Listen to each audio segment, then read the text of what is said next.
Hello, this is George with Westwood German Shepherds. This morning we're going to be talking about over-crating. Ideally, when you get a new puppy, you housebreak it by crate training.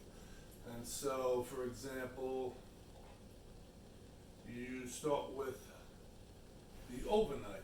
So you put the puppy in the crate, say 10 o'clock at night.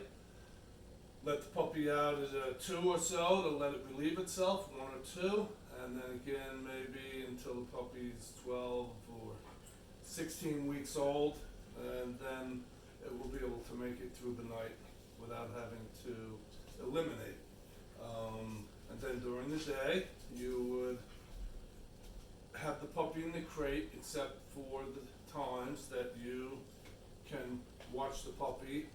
Again, it's just a short-lived period, maybe a month.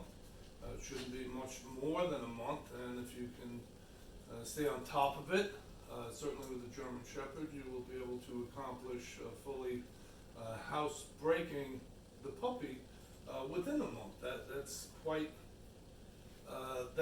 realistic to do, and so if you think about the time that the puppy is in the crate, just say during the overnight, that could be 8 or 9 hours. And then if you take the puppy out, start the day at 6 or 7 in the morning, and you let it relieve itself, have breakfast, relieve itself again, and maybe a little playtime, and say 9 o'clock you run out to work, nobody else is home, and the puppy's in the crate until 1 or 2 if you work part-time, or if you work full-time, maybe you don't get home till 6 o'clock.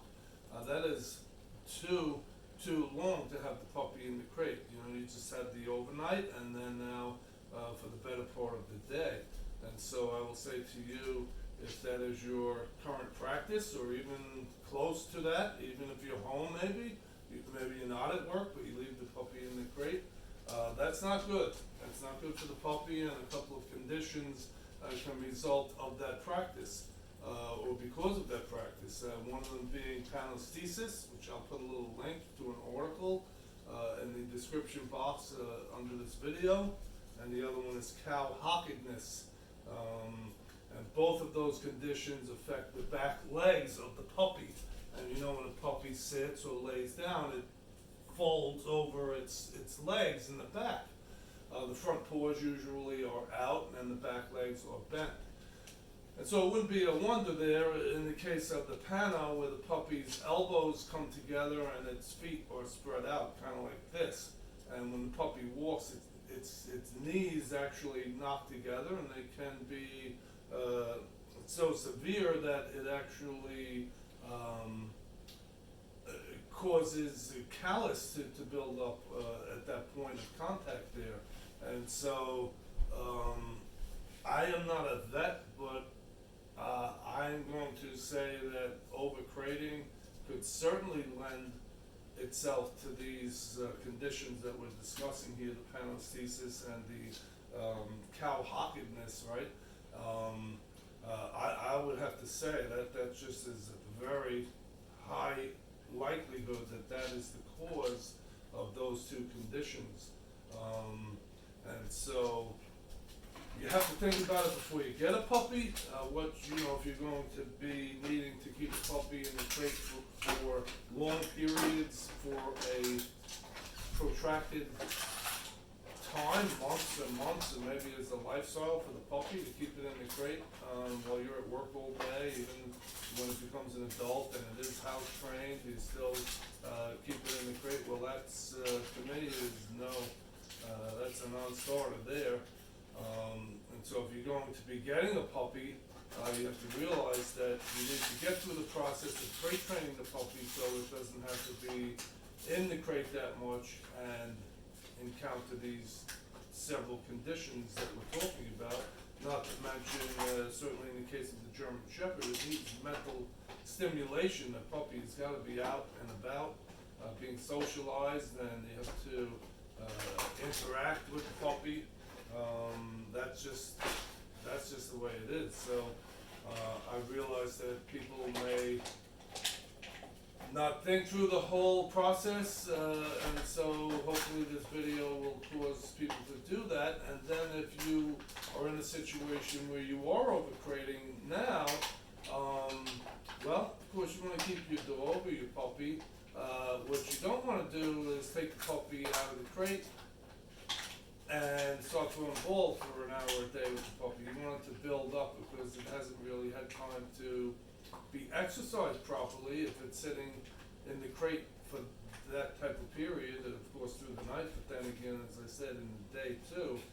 You wanna gradually increase the puppy's activity to where the problem that has developed due to the overcrating is not made even worse. And so typically, for all of my experience, people do find that the puppies outgrow the panosthesis. The cowhockedness I am not as familiar with by experience. I've only read about it, but I certainly would think that it is caused by the same type of thing. And so, just a little food for thought here in this video about overcrating and why you don't want to overcrate, and if you do overcrate or have overcrated, you want to stop that as soon as you can and not go to the other extreme of over exercising the puppy before you allow it to build up to a level of running and playing where it previously it had been sedentary by and large. And so just some things there. Ronnie, sit. Good. So anyway, I hope that's helpful. It's not a criticism. I understand we're all learning things, and so we want to correct where we need to correct and make everything better for your life and for the puppy's life. And I certainly believe that's the desire of everyone here. And so this is George with Watchman German Shepherds. I appreciate you subscribing, your viewing, your liking, your sharing. If you have any comments, if you have anything to add, I would appreciate that. If you have any questions, that's all fine, and I welcome all of that.